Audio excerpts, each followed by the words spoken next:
तो श्रीधराचार्य का सूत्र जो हम पिछले वीडियो में देखे थे, आज उस वीडियो के आधार पर, उस सूत्र के आधार पर जो है हम किसी भी द्विघात समीकरण की प्रकृति की जांच कर सकते हैं। कैसे हम प्रकृति की जांच करेंगे, आज उसके बारे में जो हम लोग थोड़ा सा डिटेल्स में स्टडी करेंगे। देखिए, मैंने बार बार कहा है कि पढ़ते सब हैं, लेकिन जो बच्चे आंख खोल कर पढ़ा करते हैं वही अपने जीवन में किसी लक्ष्य को जो है वो प्राप्त कर पाते हैं। मैं बता रहा हूं ये चीज, लेकिन इससे यदि आप इसको अच्छी तरह समझ लीजिएगा ना, तो आपको सारी समस्या दूर हो जाएगी द्विघात समीकरण का। आने वाले समय में आपके पास कोई समस्या नहीं रहेगा। आप देखते ही कहिएगा कि सर मैं समझ रहा हूँ, द्विघात समीकरण में हमने पढ़ा था कि द्विघात समीकरण सूत्र क्या होता है, पूर्ण वर्ग विधि क्या होता है, सारी जानकारी मुझे है और इसके बेस पर जो है हम आसानी से प्रॉब्लम को सॉल्व कर सकते हैं। लेकिन आज हम मूलों की प्रकृति भी ज्ञात करना आपको सिखाएंगे, क्योंकि द्विघात समीकरण के दो मूल होते हैं। द्विघात समीकरण कितने मूल होते हैं? दो मूल होते हैं, और दोनों मूलों की प्रकृति और उस पर कुछ हम एग्जाम्पल लेंगे और उसी के थ्रू जो है आज सारे द्विघात समीकरण कॉन्सेप्ट को जो है क्लियर करेंगे। ठीक है, तो द्विघात समीकरण का सूत्र जो आया, या श्रीधराचार्य का सूत्र जिसको कहते हैं द्विघात सूत्र x बराबर -b plus minus root under b² - 4ac बटे 2। देखिए इसको यहाँ पर एक बड़ी, यहाँ पे एक बहुत बेहतरीन अचीवमेंट यहाँ पर प्राप्त होने जा रही है आप लोग कि b² - 4ac जो है उसको हम बोलते हैं डिस्क्रिमिनेंट।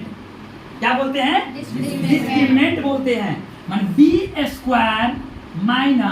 4ac को क्या कहेंगे? डिस्क्रिमिनेंट। माने इसी को बोलते हैं विवेचक। क्या बोलते हैं? विवेचक। कभी कभी इसको विभक्तर भी बोलते हैं, भक्तर ऐसे भी बोला जाता है। इसको जो सूचित जो किया जाता है वह डी द्वारा, कैपिटल डी द्वारा। इसीलिए हम कभी कभी लिखते हैं कि b बराबर जो होता है वह b² - 4ac। इस फार्मूला को इसी के द्वारा जो है हम मूलों की प्रकृति ज्ञात कर देंगे। तो इस सूत्र को अगर हम मॉडिफाई कर दें तो इस सूत्र का मॉडिफाइड फॉर्म जो आ जाएगा वह x बराबर -b plus minus root under b/2a। क्या मैं इसको लिख सकता हूं कि नहीं? क्योंकि आपको जानकारी हो चुकी है कि b² - 4ac जो होता है उसी को तो डी बोलते हैं, उसी को तो डिस्क्रिमिनेंट बोलते हैं, उसी को तो विवेचक बोलते हैं, उसी को तो विभक्तर बोलते हैं। ये सारी जानकारी आपको हो चुकी है, तो क्यों मैं वहां पर रिप्लेस कर दूं? क्यों नहीं मैं इसको वहां पे क्या कर दूं? रिप्लेस कर दूं। और रिप्लेस करने के बाद एक नई फॉर्मूला आ गई, x बराबर -b plus minus root under b/2a। ये फॉर्मूला याद रखिए, ये रख, दोनों का मतलब है। मैंने क्या कहा कि इसको मूलों की प्रकृति पता करना हो, यदि आपको मूलों की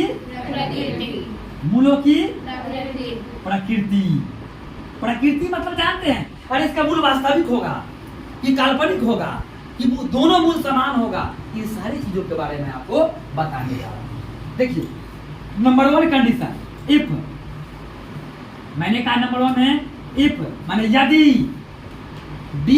डी आप निकाल रहे हैं और उसका वैल्यू कितना आ जाए? 0 आ जाए। यदि क्या है? डी बराबर 0 हो, डी का वैल्यू क्या हो जाए? 0 हो, तो द्विघात समीकरण के दोनों मूल, द्विघात समीकरण के दोनों मूल समान यदि डी बराबर कितना हो जाए? 0 आ जाए। अरे डिस्क्रिमिनेंट 0 मिल जाएगा तो सीधे कह दीजिएगा सर डी बराबर 0 आया जी, तो 0 जब भी आया अगर द्विघात समीकरण दोनों मूल क्या होंगे? दोनों मूल समान होंगे। क्या होंगे? दोनों मूल समान होंगे, और समान होने के साथ साथ वास्तविक भी होगा। क्या होगा बुआ? दोनों मूल समान होंगे, है ना। इसका मतलब क्या है? दोनों मूल इसका वास्तविक भी होगा। एवं यहाँ यहीं पर जोड़ देते हैं, एवं, है ना, मूल क्या होंगे? वास्तविक होंगे। ये दोनों कंडीशन आपको पता रखना है।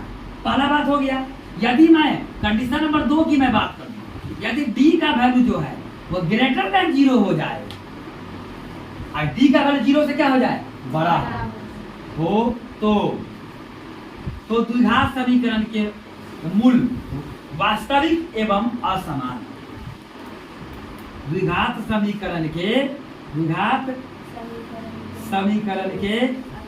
ये मूल वास्तविक एवं क्या होगा, असमान होंगे। बात समझ गए। तीसरा केस आपको समझ के रखना है कि d इज लेस देन 0 हो जाए, है ना, d इज लेस देन 0 हो तो, है ना, तो d जखनी लेस देन 0 होगा तखनी आप समझ लीजिए कि यहाँ पर जो है मूलों की प्रकृति क्या होगी, वो काल्पनिक हो जाएगा और यहाँ से मूल हम निकाल भी दोनों मूल नहीं निकलेगा, यहीं पर कहानी ड्रॉप हो जाएगी। जखनी डी का वैल्यू क्या आ जाए, लेस देन 0 अपनी आ जाएगा तो क्या होगा, मूल तो क्या होगा, असमान होगा और क्या होगा, काल्पनिक होगा और यहाँ से मूलों को निकालना संभव नहीं है। मूल निकाल भी नहीं सकते हैं तो यहाँ पर 3 बातें आ जाएगी जब होगा तो आप इसका मतलब मूल निकालना संभव, मूल निकालना संभव नहीं है, पहला बात। दूसरा, मूल क्या होगा, मूल असमान होंगे ना जी, होंगे। और तीसरा क्या लिखेंगे, मूल क्या होंगे, काल्पनिक होगा, मूल काल्पनिक होंगे। बात समझ गए, कोई दिक्कत? मेरे हिसाब से आपको मूलों की प्रकृति भी जानकारी मिल सकती होगी। अब हम क्या करेंगे कि आप एक आध एग्जाम्पल लेंगे, उस एग्जाम्पल के बेस पर देखेंगे कि रियलिटी में जो है आखिर इसका मूल कैसे निकलेगा। द्विघात सूत्र का उपयोग करके हम इसको नेक्स्ट सेशन के अंदर में आपको द्विघात समीकरण का उपयोग करके कुछ उदाहरण के द्वारा आपको इस कॉन्सेप्ट को जो पिछले जो सेशन में मैंने बताया था उसको आज हम क्लियर करते हैं, ठीक है। जैसे एक एग्जाम्पल मैंने लिया, उदाहरण 01 √3x² प्लस 7x प्लस 4√3 बराबर 0।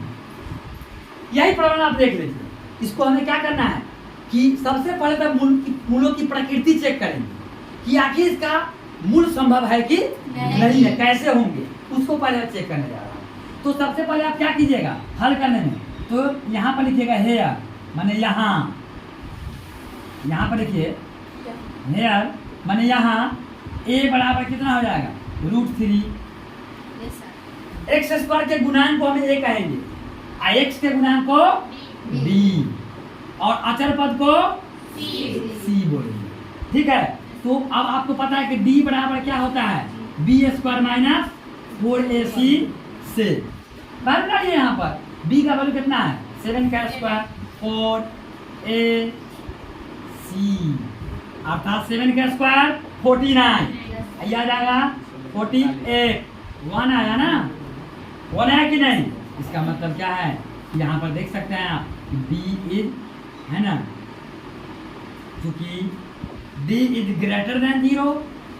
अरे d का वैल्यू 0 से बड़ा है कि नहीं, 1 आया ना, 1 तो 0 से बड़ा होता है और जखनी आ गया, इसका मतलब क्या है, मूलों की प्रकृति, है ना, क्या है, मूल कैसा है इसका, वास्तविक और असमान। लेकिन अतः क्या लिखेंगे, अतः मूल क्या है, मूल असमान, है ना, वास्तविक और क्या है, असमान। मूल वास्तविक व असमान ना होंगे, मूल क्या होंगे बुआ, वास्तविक और असमान होंगे, ठीक है बुआ। यहाँ तो कोई दिक्कत। अब हम जान गए इसका मूल तो निकल सकता है, अगर वो लेस देन आता तो यहीं पे कहानी क्लोज। अगर ये लेस देन में आ जाता तो आप सीधे लिख देते क्या होता, मूलों की माने मूल जो है क्या है, अवास्तविक है। मूल क्या है बाबू, अवास्तविक है, और अवास्तविक का मूल निकाल नहीं सकते हैं। अब नहीं निकाल सकते हैं तो लेकिन यहाँ पर तो निकाल सकते हैं ना। तो आप फार्मूला लगाइए, क्या लगाइएगा फार्मूला बुआरे, जो आपके पास है x बराबर minus b plus minus root under d बटे क्या, डी बटे 2a से, ठीक है बुआ। तो b का वैल्यू डाल दीजिए, b का वैल्यू कितना है 7 या माइनस 7, d का वैल्यू बोल 1, a का वैल्यू बोल √3। इसको सॉल्यूशन कीजिए, -7 प्लस माइनस 1 बटे 2√3।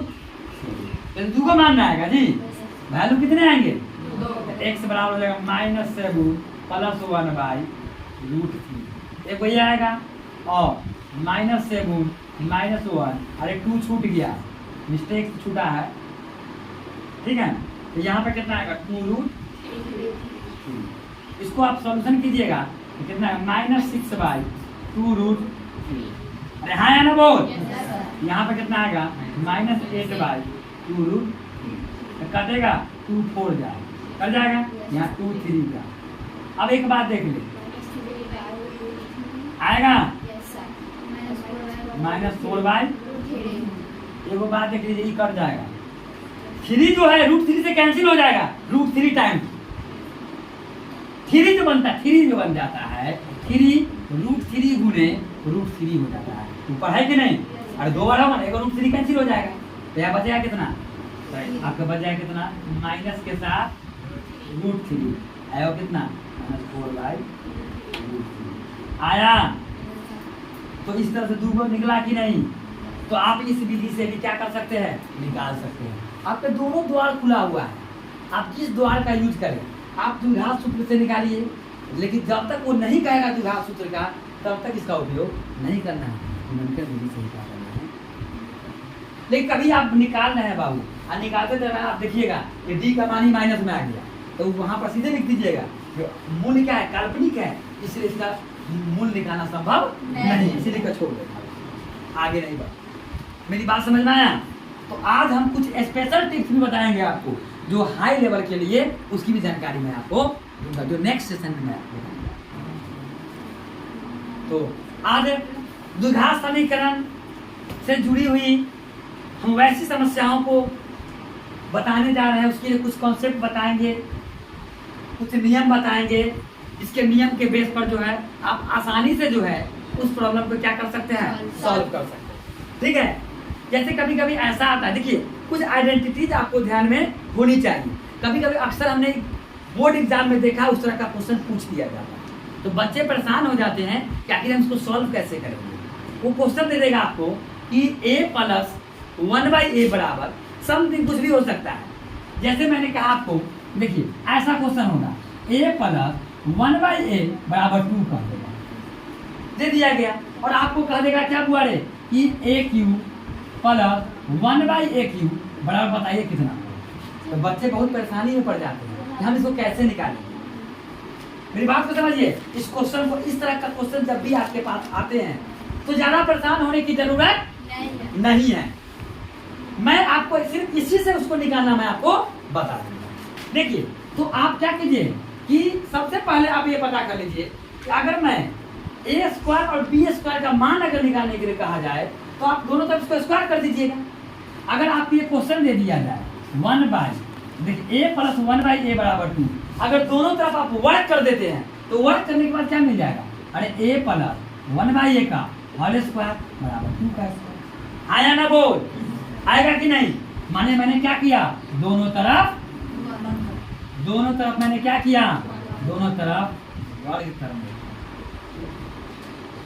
आया, ये हो गया a + b का, a + b का होल स्क्वायर क्या होता है, a² + 2ab, अरे 2ab, अब प्लस कितना आ जाएगा b², आया b² बराबर कितना 4, n को कैंसिल कर दिया, अरे हाँ है ना वो, a² इसको रख लीजिए यहाँ पर 1/a², 4, अगर ये 2 प्लस हो जाएगा तो अगर आपसे कोई पूछ देता कि बुआ रे हमको किसका मान बताइए, a² + 1/a² का मान कितना आ जाएगा, 2 आएगा। क्या निकालने में कोई परेशानी। अगर ये दिया हुआ है और ये पूछ दिया, इस बार घन करना होगा, क्या करना होगा? घन करना होगा। तो आप लिखेंगे यहाँ पर a प्लस 1/a बराबर 2 है, तो क्या लिख, दोनों तरफ क्या कर दीजिएगा बुआ रे? घन कर दीजिएगा। क्या कीजिएगा? घन। तो यहाँ लिखिएगा दोनों तरफ घन करने पर। अगर घन कीजिएगा, इसके बारे में जानकारी मिल गया होगा। अरे ए प्लस बी का होल क्यू क्या होता है? ए प्लस बी का होल क्यू जो होता है वह A cube plus 3 a square, आपको ध्यान में है? अरे A cube plus 3 a square B plus 3 ab square, अब प्लस कितना? B cube. कभी पढ़े हैं? नहीं याद है। देखिए याद नहीं है, वो याद नहीं रहता, अक्सर इस सब बच्चों को याद नहीं रहता है। ए क्यू प्लस, अब देखो यहाँ पर इसको मैं 3a स्क्वायर है यहाँ पर और 1/a, एगो तो कैंसिल हो जाएगा। यहाँ पर देखो 3a है और यहाँ भी 1/a स्क्वायर और 1/a क्यू हो जाएगा।